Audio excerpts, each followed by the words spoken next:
Shalom semuanya. Shalom. Puji Tuhan, selamat hari Jumat Agung. Luar biasa, hari ini kita merayakan Jumat Agung di seluruh dunia, di Indonesia khususnya. Kita bersyukur karena ini menjadi satu peringatan besar untuk saudara dan saya harus selalu menghargai pengorbanan Tuhan Yesus. Harus selalu menghargai bagaimana Tuhan Yesus sudah rela memberikan dirinya untuk memperbaiki hubungan kita dengan Tuhan, untuk memudahkan kita menggapai apa yang menjadi maunya Tuhan. Puji Tuhan, malam ini tiba-tiba Tuhan taruh di hati saya untuk berbagikan tentang kematian Tuhan Yesus. Apa yang kita dapat dengan kematian Tuhan Yesus? Kalau orang tua kita meninggal, yang kita dapatkan warisan ya. Puji Tuhan kalau ada warisan ya, kita dapatkan warisan. Kalau tidak ada warisan, puji Tuhan ya kita dapatkan nama. Oh, itu anaknya si A, anaknya si Bapak A, anaknya si Bapak B, anaknya si Bapak C dan sebagainya. Jadi itulah kehidupan manusia. Nah, kalau Tuhan Yesus mati di kayu salib, apa yang kita dapatkan? Apakah ada keuntungan buat saya dan saudara ketika Tuhan Yesus mati di kayu salib? Mari sama-sama kita buka di dalam 2 Korintus pasal 4 ayatnya yang ke-10.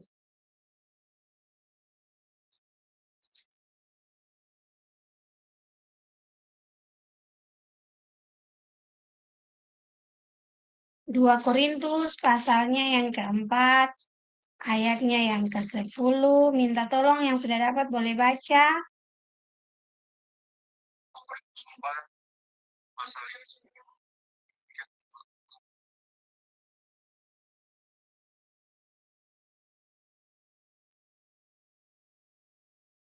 Amin.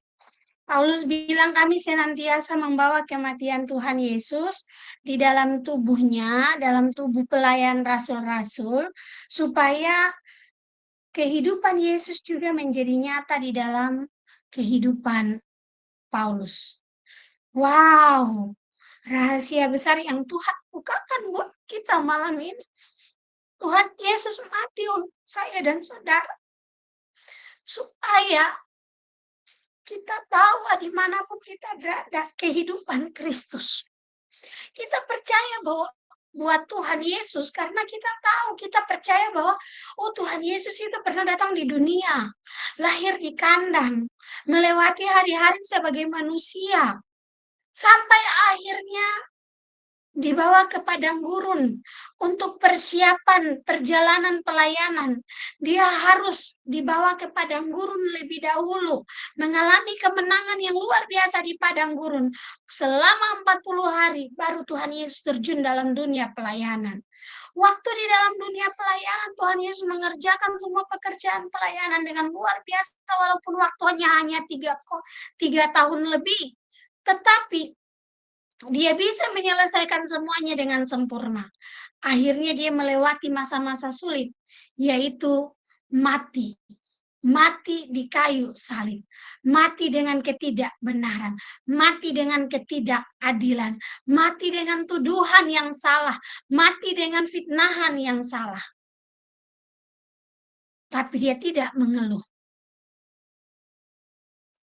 Dia tidak berbantah dengan Tuhan.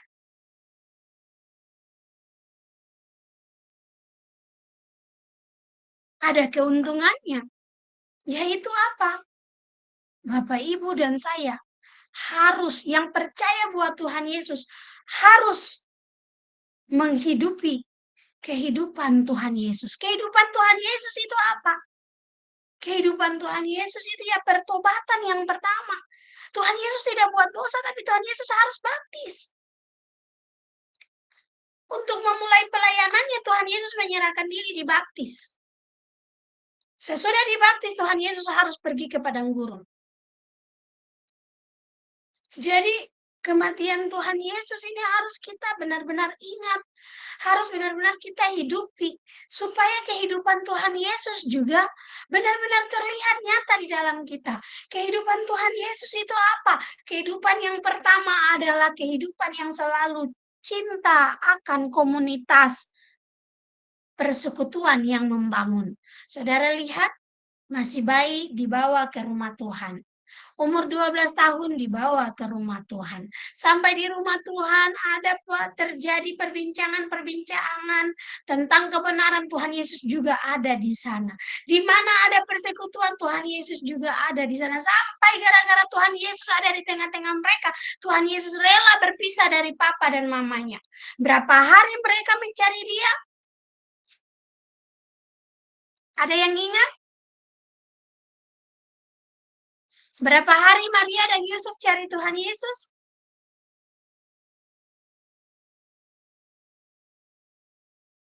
Ada yang ingat?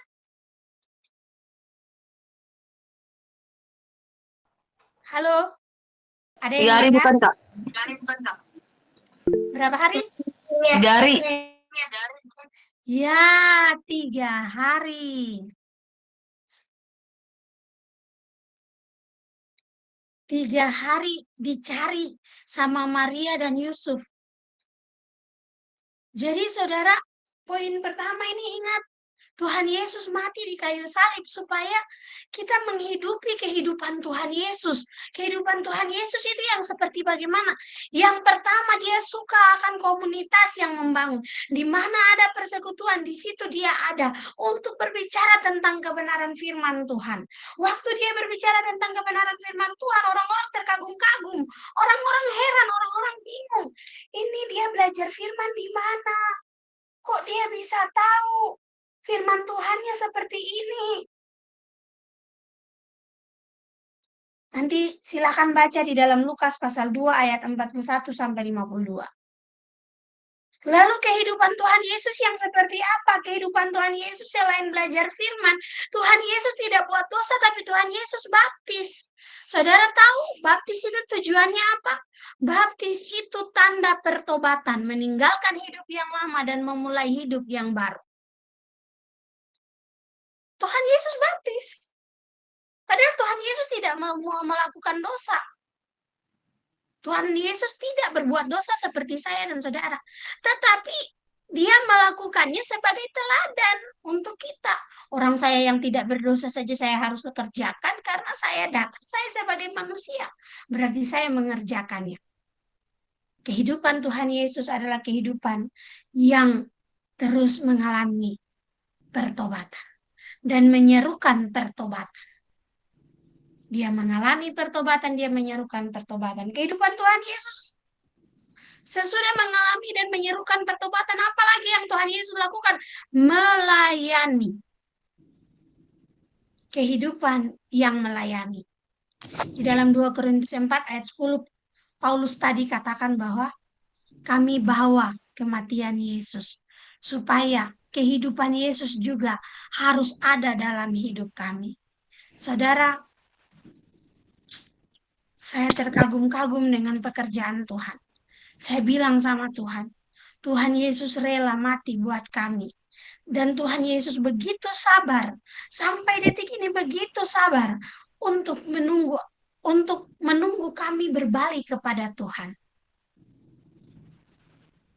Tuhan Yesus begitu sabar. Makanya tadi waktu dibukakan kebenaran ini, 2 Korintus 4 ayat 10, saya terkagum-kagum, saya bilang ternyata benar apa yang Paulus katakan. Selama masih hidup, Paulus membawa kematian Tuhan Yesus. Supaya kehidupan Tuhan Yesus pun nyata dalam hidup dia. Mari anak-anak Tuhan, semua yang malam ini mendengarkan kebenaran. Paskah bukan hanya kegiatan rutinitas semata. Paskah bukan hanya sebatas Jumat Agung ini, besok Jumat Agung, hari Minggu Paskah, kita cari telur Paskah. Kita buat seperti ini, kita buat seperti itu. Kalau kematian Tuhan Yesus tidak ada dalam hidup kita, otomatis sudah pasti kehidupan Tuhan Yesus pun tidak ada dalam kehidupan kita. Kalau manusia mati bisa saja tidak memberikan keuntungan apa-apa buat kita. Tapi Tuhan Yesus mati bawa keuntungan yang besar buat saya dan saudara. Jadi anak-anak Tuhan, mari ingat, kematian Tuhan Yesus ini benar-benar harus kita bawa dalam hidup kita. Lalu kehidupan Tuhan Yesus adalah hidup yang melayani, hidup yang melakukan kebenaran, dan hidup yang memberikan tongkat estafet, menyiapkan generasi baru, lanjutkan pekerjaan Tuhan, lanjutkan pelayanan Tuhan. Saya dan saudara ini adalah orang-orang yang menerima kehidupan Kristus, yang melanjutkan kehidupan Kristus.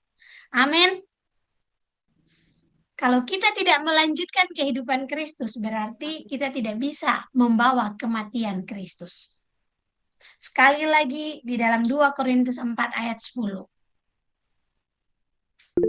Firman Tuhan katakan, kami senantiasa membawa kematian Yesus di dalam tubuh kami, supaya kehidupan Yesus juga menjadi nyata di dalam tubuh kami. Mau supaya orang tahu engkau adalah anak Tuhan, bawa kematian Kristus dalam hidupmu. Nah, kematian Kristus yang seperti bagaimana yang harus kita bawa? Apakah cukup diingat? Cukup kita renungkan bahwa oh iya, Tuhan Yesus sudah mati, kasihan ya, hanya untuk saya dan saudara. Ya, kasihan ya, Tuhan Yesus sudah buat ini, itu untuk saya dan saudara. Hanya sebatas ngomong-ngomong saja.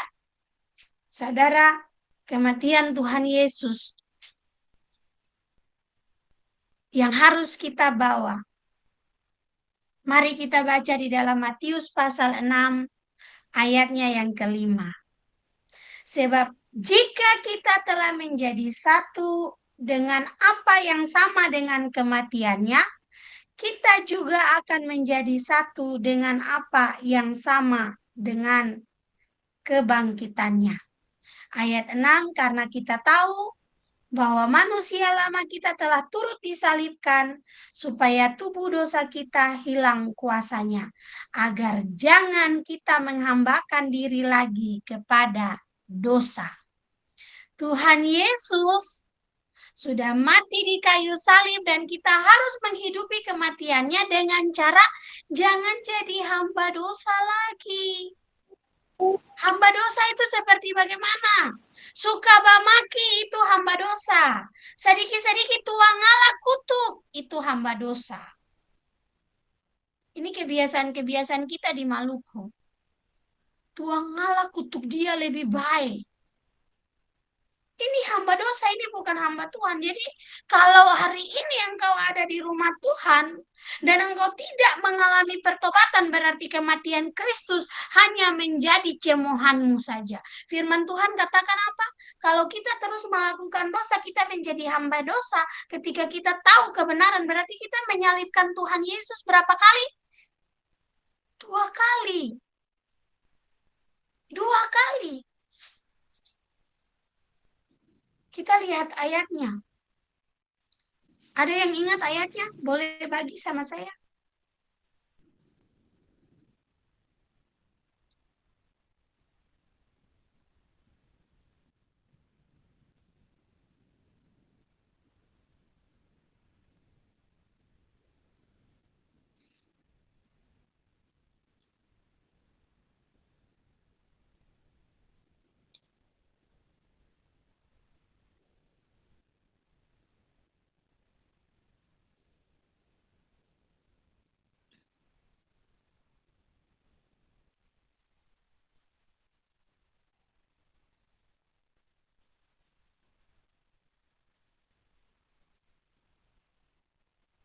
Satu Korintus pasal 2.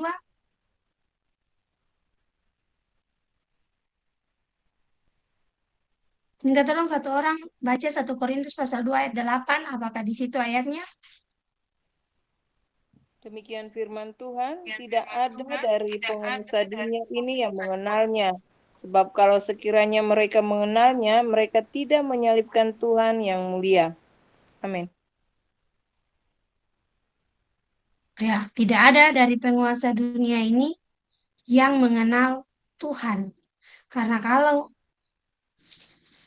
mereka mengenal Tuhan, mereka tidak menyalibkan Dia.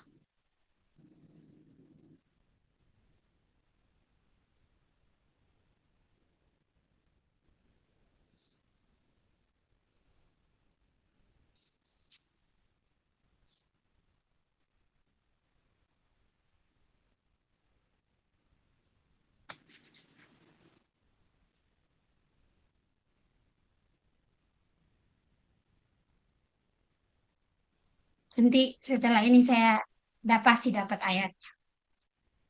Amin. Jadi memang orang yang berasal dari dunia ini tidak mengenal Tuhan. Karena orang kalau mengenal Tuhan, penguasa-penguasa dunia ini mengenal Tuhan, tidak mungkin Tuhan Yesus mati untuk saya dan saudara. Tidak mungkin itu terjadi. Jadi kita bersyukur kita yang tadinya tidak mengenal Tuhan, Tuhan memperkenalkan diri, kita menerima Dia. Lalu ketika kita menerima Dia, kita mulai menerima semua yang dikerjakannya dalam hidup kita. Dan kita mau tidak mau, suka atau tidak suka, kita harus mengikuti aturan mainnya Tuhan. Jadi sekali lagi, Tuhan Yesus mati untuk saya dan saudara, supaya kita jangan jadi hamba dosa.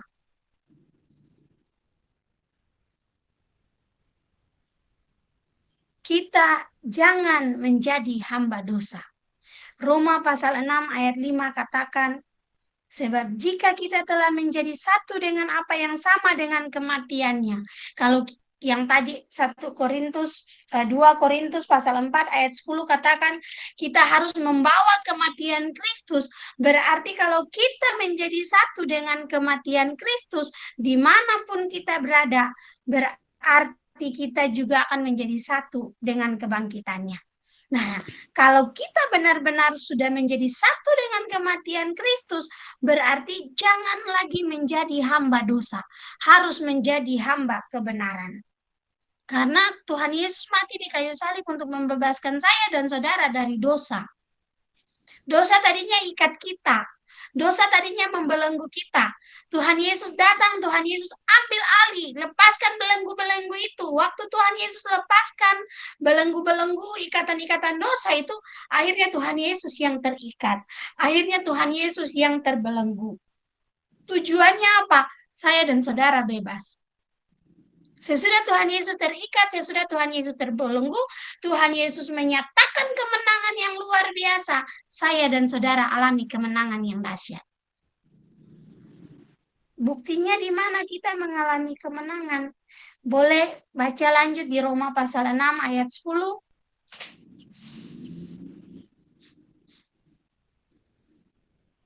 Roma pasal 6 ayat 10. Roma pasal 6 ayat 10. Sebab kematiannya adalah kematian terhadap dosa satu kali dan untuk selama-lamanya, dan kehidupannya adalah kehidupan bagi Allah. Amin. Sebab kematiannya adalah kematian terhadap dosa. Yang tadi saya katakan, Tuhan Yesus ambil alih semua rantai-rantai, belenggu-belenggu semua. Rantai dan belenggu-belenggu yang membelenggu dosa saya dan saudara itu rantai apa, belenggu apa? Yang tadinya dipenuhi dengan kutuk turunan, kebodohan, kutuk turunan apapun. Itu percabulan, persinahan, pemberontakan. Tuhan Yesus ambil alih semua dosa-dosa itu. Kesombongan, kekerasan hati, sakit penyakit, diambil semuanya.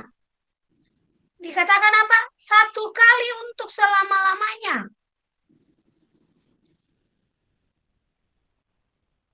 Satu kali untuk selama-lamanya Tuhan Yesus ambil alih itu semua. Jadi bersyukur Bapak Ibu Saudara yang percaya kepada Kristus. Percaya seperti firman Tuhan yang tadi malam saya sampaikan ya. Standar orang percaya. Berarti semua kedagingan kita diambil sama Tuhan. Makanya cara Tuhan Yesus mengambil dosa-dosa kita kan ngeri. Dia tidak salah, dia harus dicambuk. Harusnya saya dan Bapak Ibu yang dicambuk. Tuhan Yesus bilang, sudah tidak apa-apa, saya yang ambil alih. Cambuk saja saya. Cambuk 1 kali, cambuk 2 kali. Cambuk berulang-ulang kali. Selesai dicambuk, disiksa lagi, ditertawakan lagi, dicemooh lagi, dihina lagi, difitnah lagi. Sesudah itu dibawa lagi di kayu salib, diolok-olok lagi di kayu salib. Sampai Tuhan Yesus bilang, Bapak, mengapa engkau meninggalkan aku? Itu yang diambil kedagingan saudara dan saya. Makanya ketika kita mau hidup di dalam Tuhan, Roh Kudus datang dan Roh Kudus membantu kita. Roh Kudus menolong kita.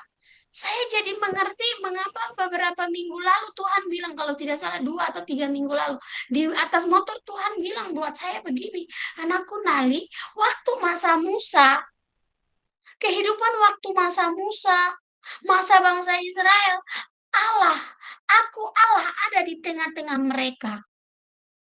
Tetapi kehidupan anak-anakku saat ini, aku Allah ada di dalam kamu. Saudara, di tengah-tengah bangsa Israel dan di dalam kita, itu beda. Di tengah-tengah bangsa Israel berarti kita harus satu komunitas. Kita harus satu persekutuan. Kalau di dalam kita, mau selalu bersekutu dengan Tuhan, Tuhan ada, Tuhan menggerakkan. Makanya kalau ada yang bersaksi, contoh kesaksian-kesaksian yang sering kita bacakan, yang banyak orang diberkati, salah satunya kesaksian Usiina. Tuhan, saya mau buat ini ya. Sabar dulu, kamu buat ini dulu. Oh iya Tuhan. Kamu jangan masuk rumah dulu, kamu pergi ke sana dulu. Tuhan, ngapain di sana? Pas jalan, kamu lihat itu oma-oma, sudah tua, sudah tidak kuat, bantu belikan barangnya. Itu karena Kristus di dalam. Tuhan Yesus di dalam. Tadi kami lembur di kantor. Kami pergi, saya bilang, Tuhan, aduh hari Jumat saya pengen lipat-lipat baju. Orang yang biasa bantu sudah lagi berangkat. Ini baju setrikaan sudah sekitar 3 minggu belum dilipat, belum dibalikin. Saya berpikir hari ini buat, ternyata tiba-tiba disuruh harus ke kantor. Tuhan bilang, jangan marah-marah Nali, ayo ke kantor saja, lakukan dengan sukacita. Saya bilang, iya Tuhan. Sampai di kantor kami kerja selesai, puji Tuhan tiba-tiba selesai. Saya bilang buat suami saya, ayo kita pulang. Suami saya bilang, kamu punya pekerjaan sudah selesai. Saya bilang, puji Tuhan sudah. Lalu suami saya bilang, yang lain kok pada belum? Saya bilang, ini kalau kerja dengan Tuhan Yesus pasti semua dimudahkan. Pasti semua dibuat Tuhan jadi mudah. Orang Tuhan bantu kita untuk mengerjakan. Bukti bahwa Tuhan ada di dalam kita. Jadi saudara, ingat, kalau benar-benar kita menghidupi kematian Kristus, berarti kehidupan Kristus akan nyata di dalam kita. Tuhan Yesus akan memilih tinggal di dalam hidup saudara dan saya. Kalau ada yang bermasalah dan berperkara dengan kita, jangan takut. Santai saja. Tenang saja. Kan Tuhan Yesus di dalam kita. Amin. Amin. Jadi Tuhan Yesus mati satu kali untuk selama-lamanya. Ingat, satu kali untuk selama-lamanya. Tujuannya adalah kemenangan. Jadi saudara dan saya sebenarnya sudah mengalami kemenangan. Yang Tuhan Yesus ambil semua yang berbau kedagingan kita. Dia tidak berdosa. Tapi karena kedagingan kita, dosa-dosa kita, Tuhan Yesus ambil alih. Dia kasih saya dan saudara kemenangan. Penyakit kita dia ambil alih. Harus darah-darah Tuhan Yesus mengalir, menetes. Mengapa darah-darah Tuhan Yesus harus menetes? Supaya darah itu memulihkan kehidupan saya dan saudara. Memberikan kesembuhan bagi kehidupan saya dan saudara. Kepalanya dikasih mahkota duri, supaya kita bisa pakai mahkota kemuliaan, mahkota kehidupan yang sudah dijanjikannya. Saudara, ini Tuhan Yesus lepaskan kita dari daging. Jadi melepaskan kedagingan, jangan susah-susah buat sendiri, bilang sama Tuhan. Apalagi yang belum dilepaskan dari kedagingan saya, Tuhan lepaskan perlahan-lahan. Tuhan lepaskan satu-satu. Tuhan tolong saya. Kan Tuhan sudah mati di kayu salib. Supaya saya tidak boleh hidup di dalam daging.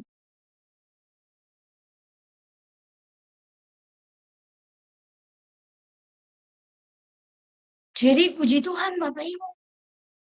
Tuhan Yesus tangannya dipaku dengan paku di kayu salib.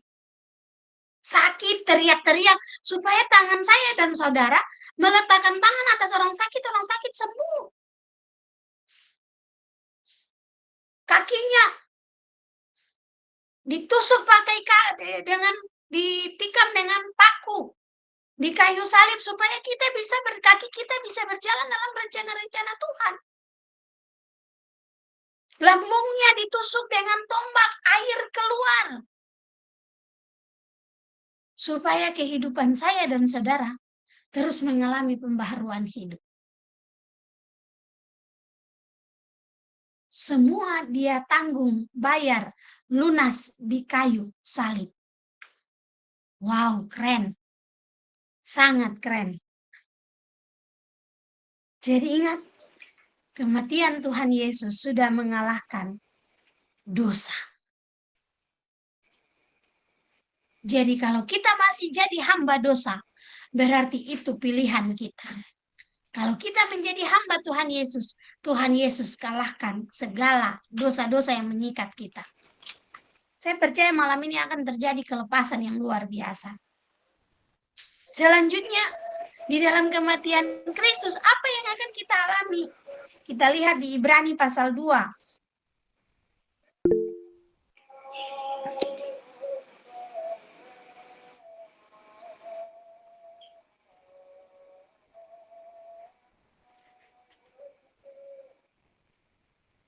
Ini Bapak Ibu Saudara, firman ini sangat luar biasa. Ibrani pasal 2 ayat 4, mulai dari ayat 14.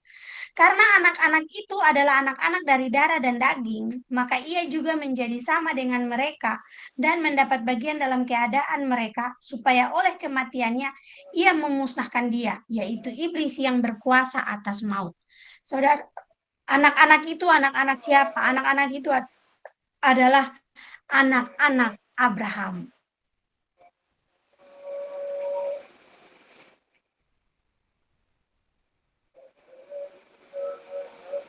Saya dan saudara adalah anak-anak Abraham.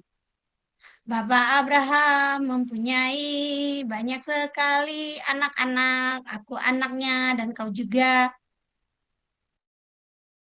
Tujuannya apa? Tuhan Yesus datang ke dunia, rela mati di kayu salib. Tuhan Yesus jadi manusia 100%, ada darah dan daging, ambil bagian dalam keadaan seperti manusia, lalu mati supaya tujuannya ini Bapak Ibu Saudara, yaitu memusnahkan dia, yaitu iblis yang berkuasa atas maut. Jadi kalau saya dan saudara besok dipanggil Tuhan, minggu depan dipanggil Tuhan, bulan depan dipanggil Tuhan, kapanpun dipanggil Tuhan, kita bukan dipanggil lalu selesai mati lalu habis. Tidak, kita pulang ke rumah kekekalan, tempat yang luar biasa.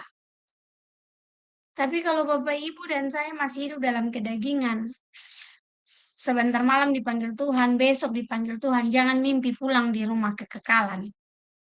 Itu pulang di api neraka. Tadi suami saya bilang begini, di dunia saja kompor panas seperti ini, apalagi di api neraka darah Yesus. Tuhan tolong saya jangan masuk di api neraka. Suami saya berdiri di depan kompor, lalu ada buat angkat kue yang kami dua masak sama-sama, bolu yang kami dua buat sama-sama. Dia bilang, ya ampun, ini saja sudah panas seperti ini, apalagi tubuh kita utuh-utuh ke dalam api neraka, mengerikan ya. Lalu di ayatnya yang ke-15 dikatakan, dan supaya dengan jalan demikian ia membebaskan mereka yang seumur hidupnya berada di dalam perhambaan oleh karena takutnya kepada maut. Saudara, lihat ini ayat 15, pegang janji Tuhan. Dan supaya dengan jalan demikian, dengan jalan yang bagaimana? Dengan jalan Tuhan Yesus menjadi manusia, lalu Tuhan Yesus harus mati Berarti Tuhan Yesus membebaskan mereka yang seumur hidupnya berada di dalam perhambaan oleh karena takutnya kepada maut. Saudara, Tuhan Yesus melakukan ini supaya saya dan saudara mengalami kemenangan.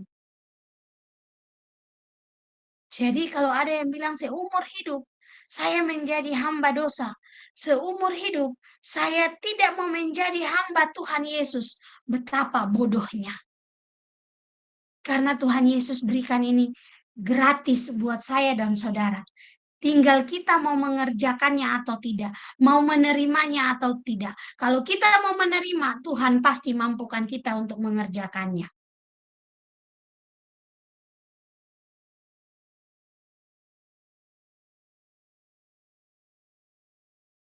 Jadi ketika kita sudah hidup di dalam Tuhan Yesus, dipanggil lagi menghadap bos besar lagi, kita sudah tidak takut.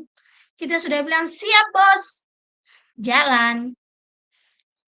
Beberapa waktu tahun lalu, 2 tahun lalu, itu tante saya datang dari Jayapura. Lalu tante saya cerita begini buat saya. Saya bilang buat tante saya pernah ketemu sama om, suaminya tante. Om paling baik, suaranya paling lembut sekali. Lalu tante saya bilang cerita buat saya begini. Waktu om mau meninggal, om sudah tahu kapan dia meninggal.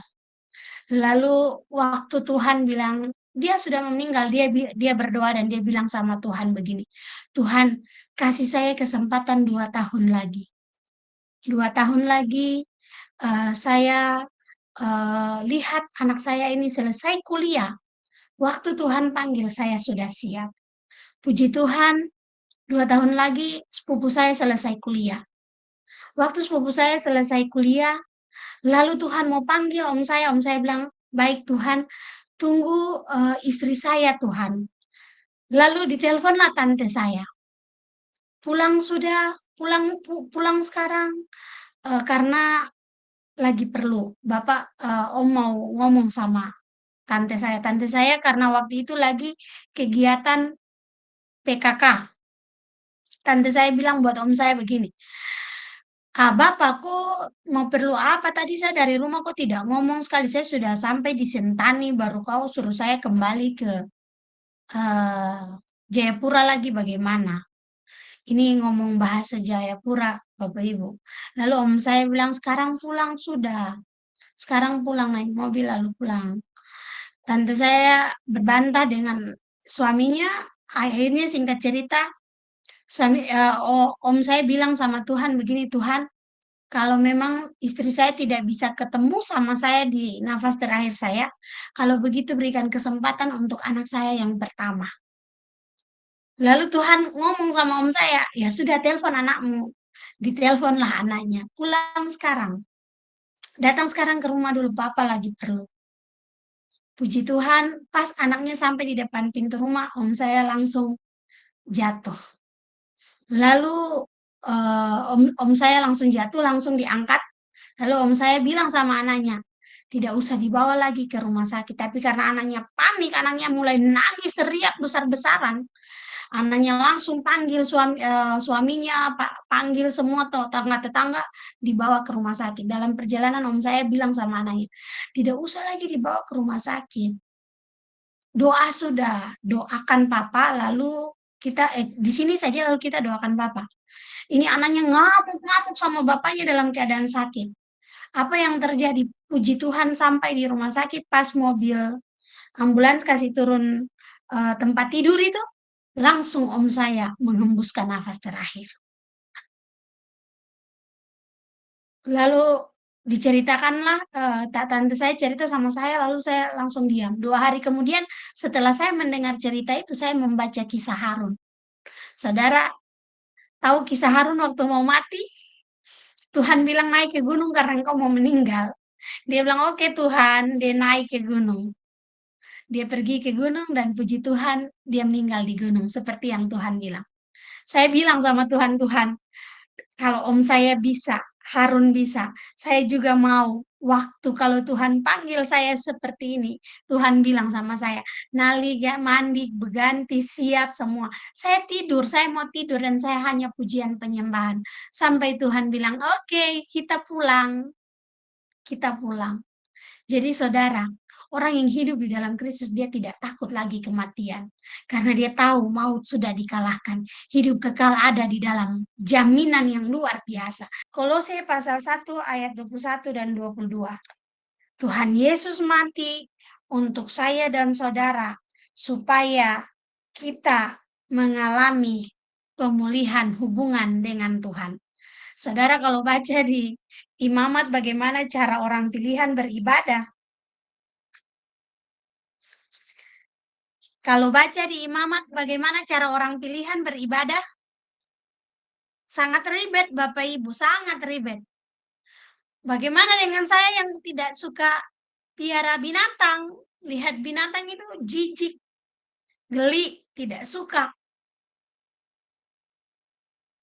Kalau Tuhan Yesus belum datang, lalu kita hidup seperti masa di perjanjian lama di Imamat. Satu kali mau bangun hubungan dengan Tuhan saja harus banyak persembahan yang sudah disiapkan.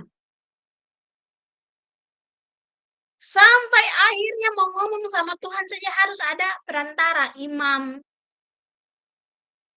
orang Lewi, harus siap.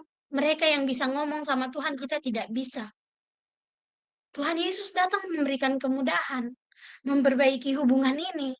Ya manusia sudah bikin rusak hubungan, jadi Tuhan Yesus akhirnya turun dari surga, langsung eksekusi.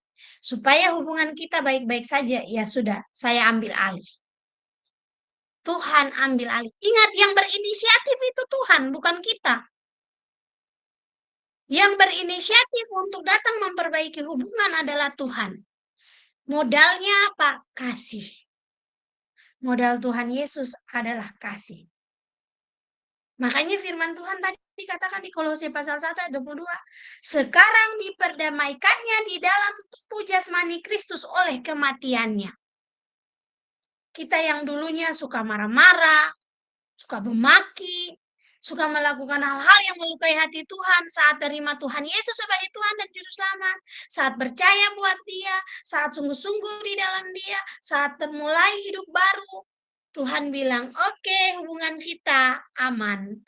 Kita sementara membangun hubungan yang baik dengan Tuhan. Tuhan memulihkan hubungan kita.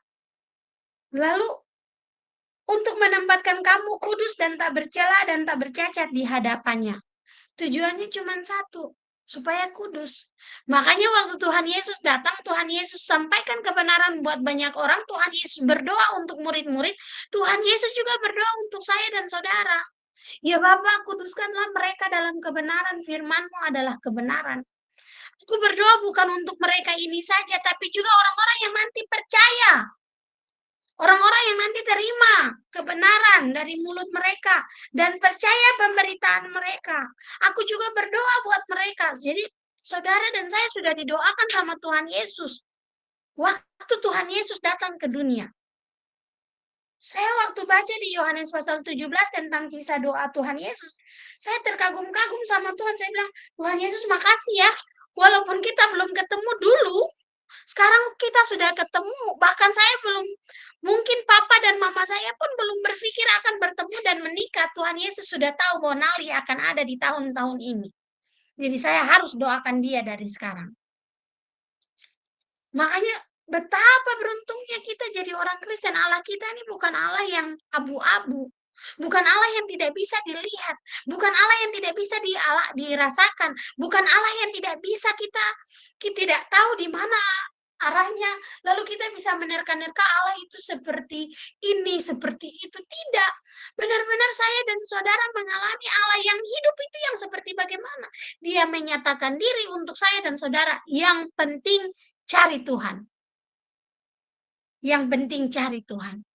Ingat, kerajaan Allah, kebenaran, itu tersembunyi. Ketika kita cari, baru kita bisa mendapatkannya.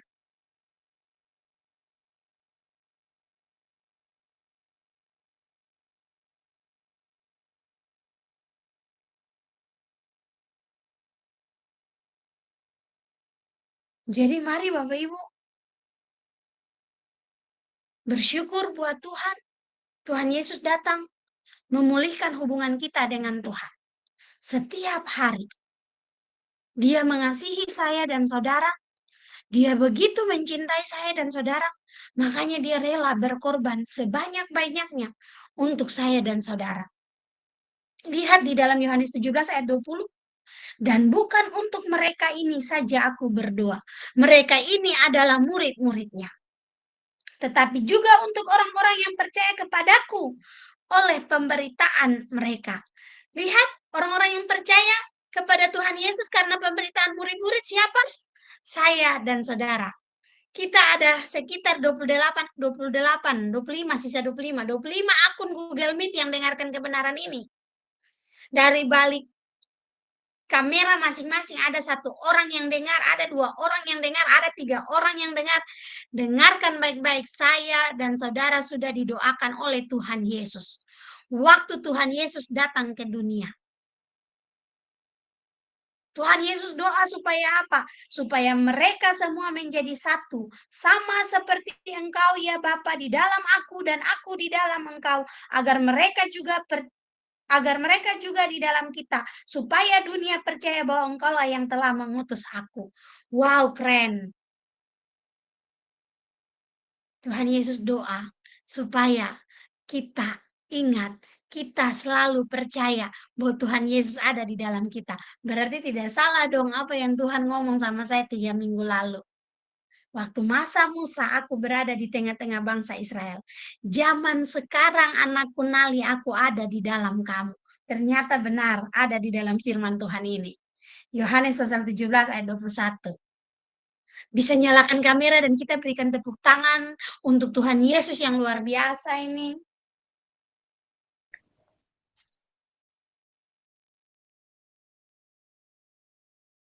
Saudara, kematian Tuhan Yesus bukan kaleng-kaleng. Orang Ambon bilang, orang Dobo bilang bukan kaleng-kaleng. Jadi kalau saya dan saudara tidak menghargai kematian Tuhan Yesus, malam ini saya mau bilang sekali lagi, bertobat. Bertobat. Bertobat. Kalau saya dan saudara, malam ini masih ada yang terikat dengan hal-hal yang salah. Malam ini masih ada yang terikat dengan hal-hal yang melukai hati Tuhan. Minta ampun di hadapan Tuhan. Akan terjadi pelepasan yang luar biasa. Ini jaminan yang Tuhan Yesus berikan buat saya dan saudara. Kalau saya Nali Sihaya yang kasih jaminan, jangan percaya. Tapi kalau Tuhan Yesus yang memberikan jaminan, mari tidak percaya, Anda rugi sendiri. Anda rugi sendiri kalau Anda tidak percaya. Mari buka hatimu, lalu ngomong sama Tuhan. Saya kasih kesempatan 5 menit masing-masing dari rumah yang ngomong sama Tuhan. Kedagingan apa yang masih melekat di dalam dirimu? Bilang sama Tuhan, Tuhan sudah mati. Tubuh Tuhan sudah disobek-sobek. Ada darah-darah yang mengalir. Sudah disiksa. Cuman supaya saya dan saudara bisa melepaskan kedagingan. Tuhan Yesus ambil semua itu. Kesalahan-kesalahan kita itu adalah kedagingan. Hal-hal yang melawan Tuhan. Tuhan Yesus ambil semua. Supaya hubungan kita dengan Tuhan itu kembali baik. Tuhan Yesus sudah melakukan bagiannya. Dia sudah berusaha. Sampai melewati masa-masa yang sulit. Tuhan Yesus tetap setia mengerjakannya. Sampai bahkan Tuhan Yesus tidak mampu lagi. Tuhan Yesus teriak sama Tuhan, Bapa di surga, Bapa, mengapa engkau tinggalkan aku? Cuma modalnya adalah kasih. Dia mengasihi saudara dan saya. Jadi malam ini Tuhan mau bilang buat saudara dan saya, aku mengasihi engkau. Mari bilang, taruh tangan kanan di dadamu dan bilang, Tuhan Yesus mengasihi Nali. Sebut namamu. Sebut nama keluargamu. Tuhan Yesus mengasihi Nali. Tuhan Yesus mengasihi Papa Nali. Tuhan Yesus mengasihi Mama Nali. Tuhan Yesus mengasihi suami Nali. Sebut nama anak-anakmu. Terima kasih Tuhan. Terima kasih. Jangan pernah berpikir engkau gagal. Engkau tidak bisa. Ingat Tuhan Yesus lakukan semuanya dengan sempurna. Tujuannya supaya saya dan saudara mengalami kesempurnaan itu. Amin. Ini kemenangan yang luar biasa. Kematian Tuhan Yesus. Supaya saya dan saudara bisa menjalani kehidupan Kristus. Kehidupan Kristus adalah hidup yang mengasihi. Hidup yang penuh kasih. Hidup yang memelayani. Hidup yang mau memberikan diri untuk melayani. Hidup yang mau memberikan diri untuk melakukan kebenaran. Hidup yang mau memberikan diri untuk mempersiapkan orang-orang yang akan melanjutkan pekerjaan pelayanan ini. Saya dan saudara sudah terima tongkat estafet. Sekarang tongkat estafet itu kita akan berikan buat siapa? Tongkat estafet itu akan kita berikan buat siapa? Buat anak-anak kita? Buat kenalan kita? Buat saudara kita? Buat siapa? Mulai hari ini bilang buat Tuhan, saya mau bagikan tongkat estafet. Kalau bisa 100 orang dapat, 100 orang semua dapat dari Tuhan melalui tangan saya. Kita lanjutkan. Kita berikan tongkat estafet ini supaya semakin banyak orang tahu bahwa Allah kita Allah yang hidup. Allah kita Allah yang dahsyat. Allah kita Allah yang benar-benar nyata mengalami hal-hal yang luar biasa dalam hidup saya dan saudara hari ini sampai selama-lamanya. Amin. Puji Tuhan, sebelum bersaksi kita doa. Bapa, di dalam nama Tuhan Yesus, ku berdoa buat semua anak-anakmu yang mengikuti saat teduh malam ini. Yang masih terikat, yang masih menjadi hamba-hamba dosa. Dalam nama Tuhan Yesus, mari engkau lepaskan. Ku taruh tangan kiri di dada. Engkau melihat setiap anak-anakmu yang sementara menaruh tangan kiri di dada. Dalam nama Tuhan Yesus, segala roh ketidakbenaran, segala roh ketidaksabaran, segala roh amarah, kebencian, sakit hati, segala roh tersinggung, segala roh apapun yang dari dunia ini, dalam nama Tuhan Yesus, mari Bapa engkau cabut, patahkan, hancurkan dalam nama Tuhan Yesus Kristus. Tuhan sudah menyelesaikan semua itu di kayu salib. Terima kasih Tuhan. Terima kasih. Malam ini kami terima kemenangan itu. Malam ini kami terima janji Tuhan. Malam ini kami percaya hidup kami dipulihkan. Keluarga kami dipulihkan. Urabakasekera nama Yese. Dalam nama Tuhan Yesus. Dalam nama Tuhan Yesus. Dalam nama Tuhan Yesus. Saudara, Tuhan ngomong sangat kuat. Tuhan ngomong sangat kuat, ngomong sangat kuat sekali. Tuhan bicara sangat kuat sekali. Tuhan mau memulihkan kehidupan anak-anakmu. Sebut nama mereka. Tuhan Yesus engkau mengasihi. Sebutkan nama anakmu. Tuhan Yesus mengasihi nama anakmu. Berikan nama anakmu buat Tuhan. Bawa anakmu buat Tuhan. Oh Tuhan, engkau lihat, engkau dengar Bapa, engkau dengar. Keluarga kami Tuhan, ku bawa adikku dalam nama Tuhan Yesus, engkau mengasihi keluargaku. Dalam nama Tuhan Yesus, terima kasih Tuhan, engkau sementara membangun pemulihan bagi keluargaku. Segala penghalang yang membuat keluarga kami tidak bisa bertobat, keluarga kami tidak menghargai kematian Tuhan Yesus, keluarga kami lupa tentang makna sesungguhnya tentang kematian Tuhan Yesus. Pada malam ini kami patahkan, kami hancurkan, kami cabut dalam nama Tuhan Yesus Kristus. Terbuka urabakasikirala nama Yesus. Terbuka kebenaran-kebenaran yang daripada Tuhan. Terbuka bagi keluarga kami. Mari Bapak, tangan yang penuh kasih itu. Engkau tarik mereka dalam pintu keselamatan. Tarik mereka dalam pintu pertobatan. Ada masa depan yang baik bagi anak-anak kami. Ada masa depan yang cerah bagi anak-anak kami. Ada rancangan Tuhan yang dahsyat bagi anak-anak kami. Bagi keluarga kami. Terima kasih Tuhan Yesus. Kami mengucap syukur. Kami percaya malam ini ada kemenangan. Ku berdoa untuk segala rancangan jahat yang ditujukan kepada anak-anak-Mu di Mutiara Kasih Karunia ini Bapak. Yang di lingkungan kantor dipenuhi dengan roh iri hati. Di lingkungan kerja dipenuhi dengan roh kebencian. Bakasih malam ini dalam nama Tuhan Yesus Kristus. Patahkan, hancurkan, cabut segala hati yang penuh dengan kebencian, kedengkian, iri hati. Sampai dengan rancangan jahat sekalipun Bapak. Dalam nama Tuhan Yesus Kristus. Tuhan sudah mengalahkan semuanya itu. Kami mengalami kemenangan. Kami percaya itu Bapak. Kami yakin Tuhan. Kami yakin Bapak. Di dalam nama Tuhan Yesus Kristus. Dan malam ini Bapak, lingkungan tempat tinggal kami. Yang dipenuhi dengan atmosfer tipu daya iblis. Yang dipenuhi dengan atmosfer yang bukan daripada Tuhan. Ilmu-ilmu hitam, ilmu-ilmu santet, roh-roh suwangi yang berterbangan di lingkungan tempat tinggal kami. Dalam nama Tuhan Yesus, kematian Kristus malam ini mengalahkan semuanya. Karena Allah yang berkata, engkau mati dan mengalahkan iblis yang berkuasa atas kerajaan maut. Terima kasih Tuhan Yesus. Kami percaya lingkungan tempat tinggal kami, atmosfer tempat tinggal kami, Tuhan ambil alih. Tuhan ambil alih. Sudah dikepung oleh bala tentara malaikat surgawi. Ada kemenangan yang terjadi, ada kemenangan yang besar terjadi di lingkungan tempat tinggal kami. Nama Tuhan dipermuliakan. Kematian Kristus ada dalam hidup kami. Sehingga kehidupan Kristus juga menjadi nyata dalam hidup kami.